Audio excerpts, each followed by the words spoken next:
Labas. Ačiū, kad atėjai. Visada esu dėkingas tiem, kurie pas mane užsuka. Pilu arbatą, kaip visada. Šią savaitę buvo užsukę buvę mokiniai. Ir gavo paragauti šitos arbatos. Jie klausė, ką jūs ten gerat per tuos savo įrašus. Tai pasidžiaugia, skani arbata. Turėsite jais pasitikėti. Aš dėkingas kiekvienam, kuris užsuka tau irgi. Kada tu ateini, aš mąstau apie mūdviejų susitikimą. Aš mąstau apie tai, ką seniau skaičiau. Aš prisimenu ir permąstau iš naujo ir atrandu naujus dalykus, kurių galbūt aš nemačiau anksčiau. Ir dabar, prieš tau ateinant, aš mąsčiau apie, pavadinkim tai, mano nuomonė. Pavadinimas. Mano nuomonė, kaip tyrimo objektas. Mano nuomonė. Ir tas mano nuomonė, kokiem 8-okam, 9-okam, paaugliam, tai yra šventų švenčiausia dalis. Jeigu nesutinki su jo nuomonė, jau esi priešas. Jau tavo nuomonė yra kita ir taip toliau. Ir gaila, kad ne visada ir pasikeičia tas požiūris į mano nuomonę kaip į šventų švenčiausią dalį. Bet kad patyrinėt tą, pabandykim, kaip žadėjau, šiandien Jonathanas Haitas, Teisusis protas. Labai patinka man šitas autorius. Praeitą sykį aš pristačiau knygą Nerimo karta. Ten yra kaip diagnozė, kas dabar dedas. Teisusis protas truputį apie kitką. Ir aš tikiu, kad tau yra tekę išgyventi tokį dalyką. Pavyzdžiui, laiku, vietoje, tinkamu balsu, argumentuotai. Duodu pavyzdį, pasakoji jaunam vaikinui, kad klausyk, kiekviena merginos ašara, jeigu neatsakingai elgiasi su merginom, kiekviena merginos ašara tau kainuos. Tu už tai sumokėsi, nes kažkoks tai teisingumo principas visatoje jisai yra. Neaišku kada, neaišku kaip, ir pilnai gali būti, kad nesuprasi, kad tu sumokėjai būtent už tai. Kažkokiais ten griuvusiais santykiais, ten, kur tau buvo svarbu. Nes jai tuo momentu irgi buvo svarbu. Ir įsivaizduok, jeigu tai tavo sūnus, ne? Ir tada skauda. Ir sąžiningai, tai aš galvodavau iš pradžių, kodėl negirdi. Sakai, atrodo, teisingus dalykus, pasakoji teisingus dalykus. Kodėl negirdi? Tada pasikeitė mano ieškojimai ir aš pradėjau galvoti, gal aš ne taip kalbu. Ir tam, kad pagrįsti savo išsakomas kažkokias tiesas, savo vėl problema, mano nuomonė, reiškia, yra jo nuomonė ar jos nuomonė ir yra mano nuomonė. Ir čia ta konfrontacija ir klausyk, o jeigu tam, su kuriuo tu kalbiesi, tavo nuomonė, tu, ne autoritetas. Jeigu tas kieno, sakau, Jonathanas Haitas, ne autoritetas, kas ten tas amerikonas kažkoks profesorius nusenęs? Ne autoritetas. O ten, sakė kažkoks įtakotukas, reiškia, Instagrame, tai čia yra. Žinai, kiek jisai laikų turi? Čia yra. O kas ten tą Haitą žino? Ir čia atsiranda problema ir aš galvoju, kad tame yra, tame svoryje, reiškia, laikų svoryje, įžymumo svoryje, piniginės svoryje. Kažkur tas autoritetas, jisai galbūt yra paslėptas ir todėl mano nuomonės negirdi. Aš taip galvojau. Ir Jonathanas Haitas pakreipė mintis truputį kitaip. Jisai pakreipė kitaip. O gal aš ne taip kalbu ir dabar formuluoju savo mintį. o gal aš ne tam kalbu. Vat galbūt aš ne tam kalbu. Ką reiškia ne tam? Pradėsiu nuo tokio Krylovo pasakėčios, ten 1800 kažkuriais metais toks rusų pasakėčių meistras parašė į laikraštį trumpą pasakėčią, kaip dabar populiaru anekdotai. Reiškia, parašė trumpą pasakėčią apie du inteligentus draugus, reiškia, kurie pasišventė mokslui ir taip toliau. Ir vienas kitam atvažiavusiam į svečius į Sankt Peterburgą rekomendavo nueiti į Kunstkamerą pasižiūrėti, nes ten yra labai daug visokiausių keistenybių. Gal kažkas esat buvę, tai ten yra apsigimimų visokiausių ir visko, ir nuo vabaliukų iki dramblio, visko ten yra, visko pilna. Ir nuėjo tas svečias, ir kai grįžo, sako, taip nuostabu, toks nerealus įspūdis. Tiek visokiausių drugelių su tokiais margais sparnais, tiek visokiausių vabaliukų, kai kurie ten už tą adatos galvutę mažesnį, o čia tokia kūrėjo didybė, tokie fantastiniai dalykai. O tas draugas ir klausia, sako, o kaip tau dramblys? A nepasijutai šalia jo, kaip šalia kalno, mažas? Dramblys? Atsiprašau, aš nemačiau dramblio. Vat iš tų laikų reiškia, nemačiau dramblio. Nemačiau dramblio. Ir Haitas, reiškia, ima dramblį, jis įdomus. Aš nespoilinsiu knygos, aš nepasakosiu ten kažkokių tokių dalykų, aš tik pasidalinu keliom mintim, bet irgi iš jo. Reiškia, jo ta dramblio ir raitelio idėja mane pritrenkė ir aš supratau, kad daugeliu atveju, ar kalbėdamas su savo vaikais, ar su savo žmona, ar su mokiniais, ar su draugais, kad gal aš ne tam kalbu. Dabar kas yra tas dramblys? Dramblys yra mūsų visų pirma instinktai, mūsų intuicija. Intuicija ateina iš patirčių. Iš įpročių, mano įpročiai, čia dramblys, ir jis juda, ir jis galingas, didžiulis, ir jis juda. Ir dabar ant jo sėdi žmogus, ir žinai ką, dramblys gali jo neklausyti. O jis eina savo keliu, jis juda, ir gali neklausyti. Nes, jis įpratęs va taip eiti. Ir jis eina. Ir tada, o kas yra tas raitelis? Sako, raitelis yra mūsų racionalus mąstymas, mūsų protas. Ir, tai čia į kokius spąstus dabar papuolam? Reiškia, kada aš kalbu su žmogum, aš kalbu į ką?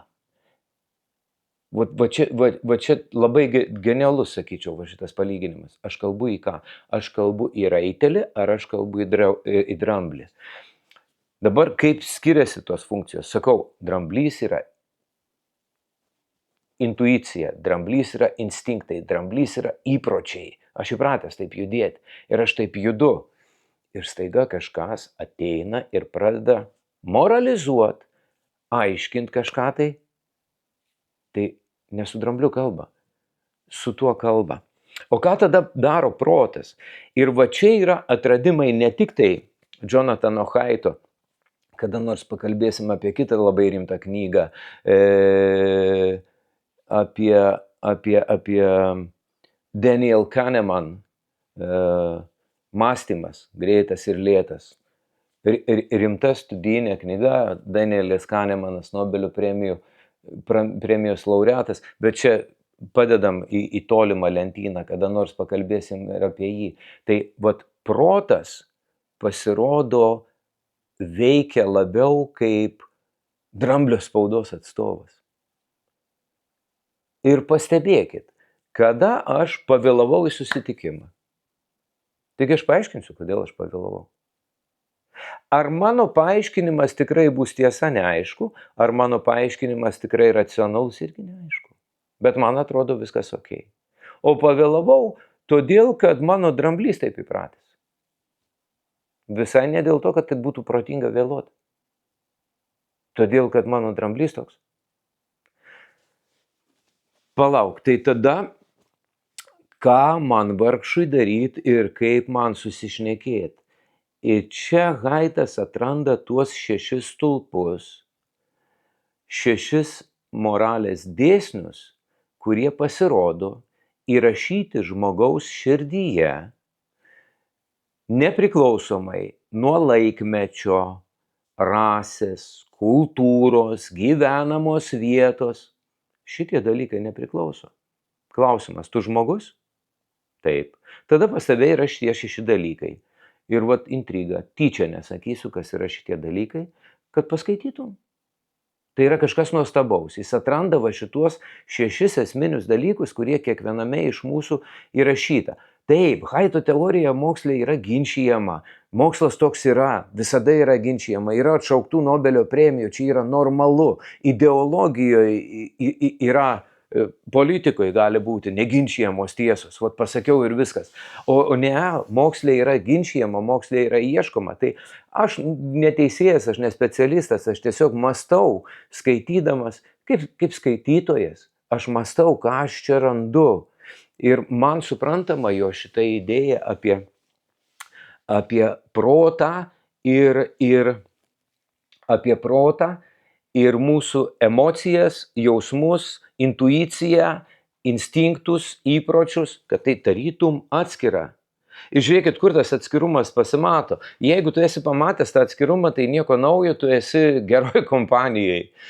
Ovidijus Metamorfozėse rašo apie Medėją, kuri darė žiaurų sprendimą, nesakysiu kokį dabar. Darė žiaurų sprendimą ir jinai kelia klausimą, kodėl? Kodėl aš suprantu, kad aš darysiu blogai? Vis tiek darau. Arba Naujam testamente apaštalas Paulius sako, trokšti gerą aš sugebu, bet kodėl darau blogą? Trokšti gerą aš sugebu, bet kodėl darau blogą? Ir Haitas bando paaiškinti va šituo vaizdu, dramblys ir raitelis. Dabar, ar raitelis yra tik spaudos atstovas, ar raitelis yra tik tai tas, kuris bando paaiškinti, ką čia dramblys padarė. Vat pridirbo. Ir tada protas ieško racionalaus pateisinimo, kodėl įvyko taip, o ne kitaip, ir randa. Čia su mano draugais, kurie turi priklausomybių, kada kalbamės, tai tiesiog būna juokai iš to, kad kokie pasiteisinimo meistrai, aš tiksliai žinau, kodėl. Aš tiksliai žinau, kodėl padariau taip. Čia yra tas raitelis, tau ima ir paaiškina. Ar to raitelio yra tik tai tokia funkcija? Ne. Bet moralė, šitie dėsniai ir jų ugdymas dėmesio veikia ne į momentą, o tik į priekį. Reiškia, aš galiu pratybomis dresiruoti dramblį moralės dėsniuose. Bet momente jis padarys taip, kaip yra įpratęs. Tai jeigu aš įpratinsiu jį daryti tą, tai jisai tada mokės ir žinos. Dabar žiūrėkit sąsąją su praeitu. Noriu pasakyti, kad tie moralės dėsniai, kurie čia šitoj knygoje parašyti, jie yra kas? Jie yra optika. Jie yra akiniai, kad pasitikrinti, ar tu šitą pasirenki. Ar tavo pasirinkimas yra tikras. Tai yra optika. Aš pamatau tai, ko ieškau. Paskaitysiu vieną. Haitas cituoja Marką Tveną ir sako, žmogui su plaktuku viskas atrodo kaip vinis.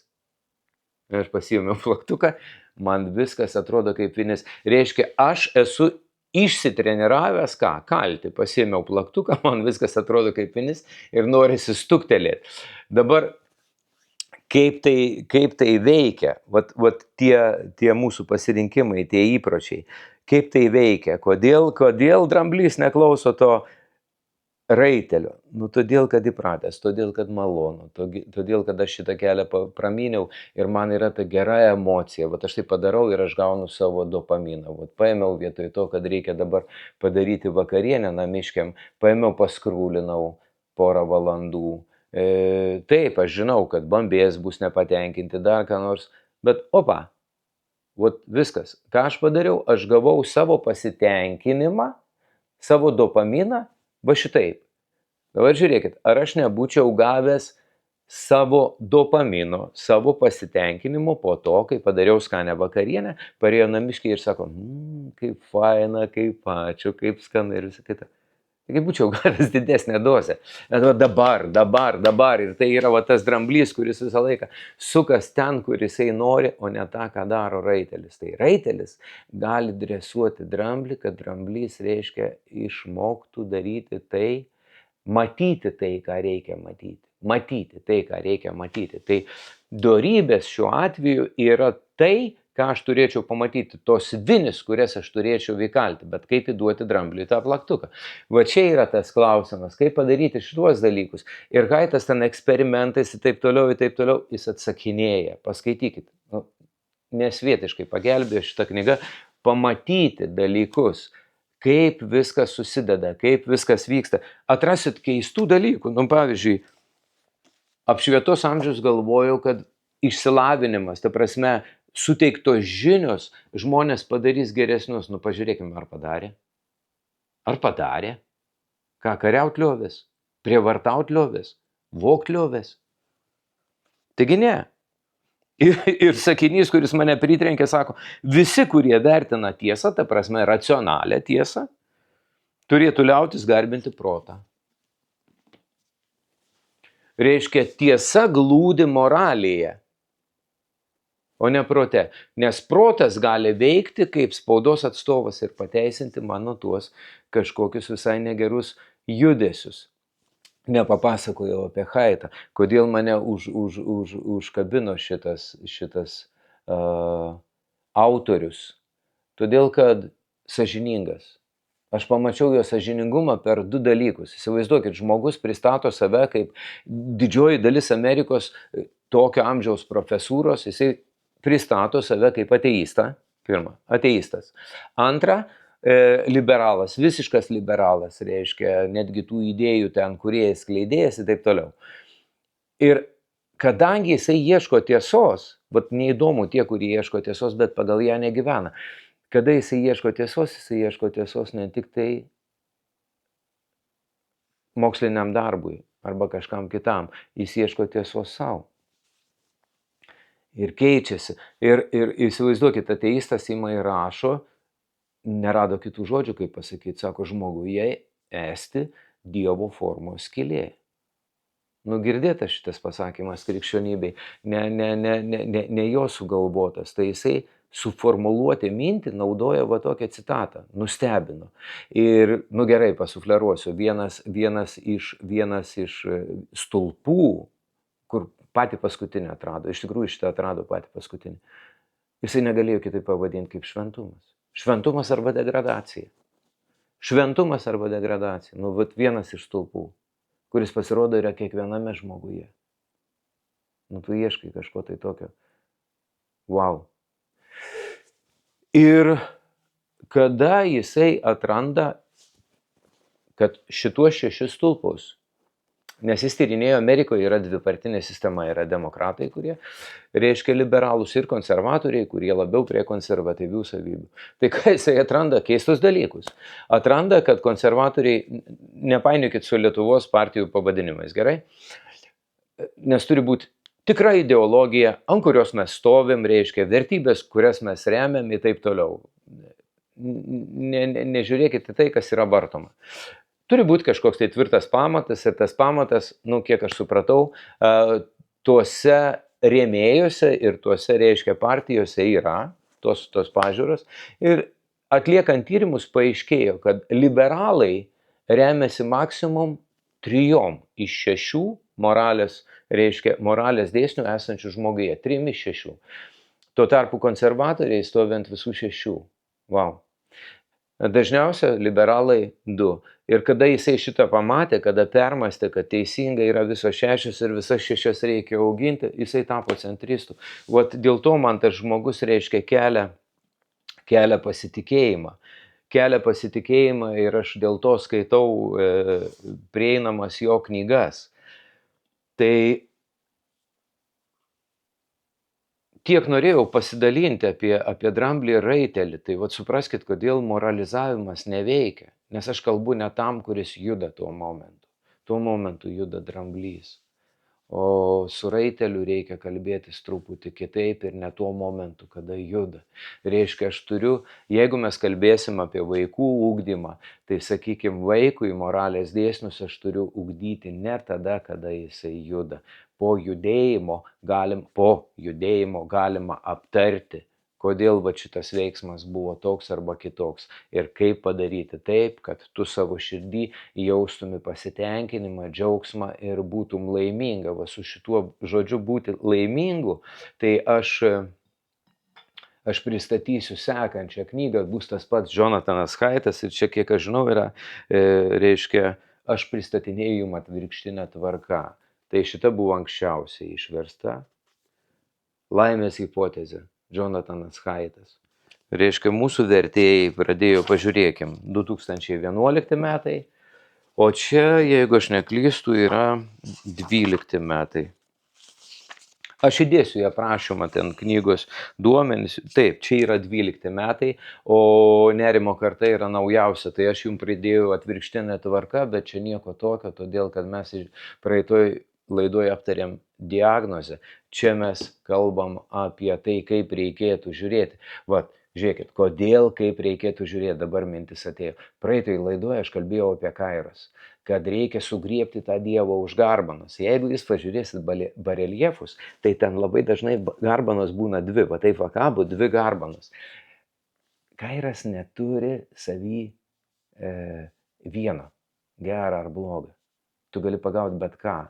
Ką aš pasakojau, kad kairas reiškia sučiupti momentą, pagauti momentą. Dabar žiūrėkit, manipuliatorius pagauna momentą. Jisgi sukčius, jisgi niekšas. Jis pagauna momentą. Jis prieina ir pagauna momentą, kaip iš tavęs ištraukti išvilioti. Ir chirurgas pagauna momentą. Tai vat, garbana yra ne viena. Ir dabar į kurią garbaną aš žiūrėsiu, priklauso nuo to, kas parašyta šitoj knygoje. Į kurią garbaną aš žiūrėsiu, kurią vinę aš norėsiu kalt.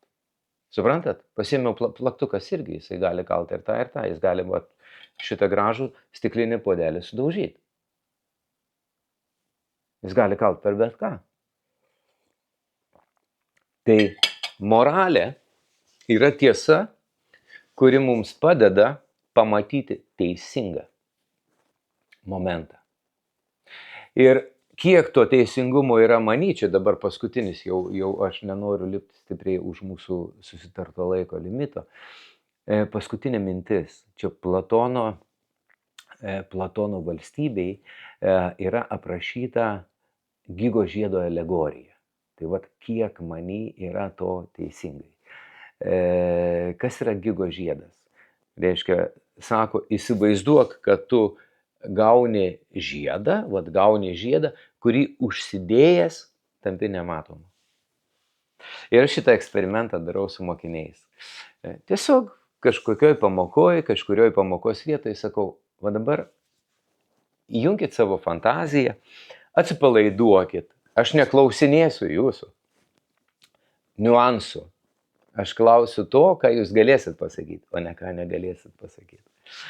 Ir tada sakau, įsivaizduokit, kad jūs suradot žiedą, kurį užsidėjus tapot nematomi. Aha, įsivaizduoju. Gerai, ką darytum? Ką darytum užsidėjęs šitą žiedą? Ir po kiek laiko aš užduodu klausimą. Nepasakok, ką tu darytum, nes aš matau ir šypsenas pas juos veide ir viską, kada jie mąsto apie tai. Kažkas susiraukia, supyksta. Yra reakcijos. Tada sakau, nesakyk, ką darytum. Bet klausimas, tai būtų gera ar bloga? Žinot, ką sako? Kad tai būtų gera man, bet tikrai negera tam, su kuriuo darė. Tai va tiek to gėrio many, tiek to teisingumo, taip tas dramblys gali judėti, kada niekas nemato. Tai dramblys juda per užpraeitą temą, per laisvalaikį. Atsimenat apie laisvalaikį? Tai va, kur aš esu tikras? Va ten, kur manęs niekas nemato. Čia klausimas pamąstymui, koks aš, kada manęs niekas nemato. Ar aš iš tikrųjų ugdau šitos moralės dėsnius, kuriuos Dievas įdėjo į mane? Prisimenat Kantą? 2 nuostabą keliantis dalykai. Žvaigždėtas dangus virš manęs ir moralės dėsnis manyje. Bam. Tai va, linkiu gero skaitymo. Susiraskit, pasiimkit ir paskaitykit. Ir aš sėju ir galvoju, kad kada nors ateis laikas ir iš tikrųjų pjausiu. Ir tu čia sėdėsi šalia, mes iš tikrųjų gersim arbatą ir kalbėsim apie tą pačią knygą. Man nesunku bus grįžti prie Jonathano Haito, bet man taip įdomu bus išgirsti, ką tu ten radai. Iki sekančių kartų. Sudiev.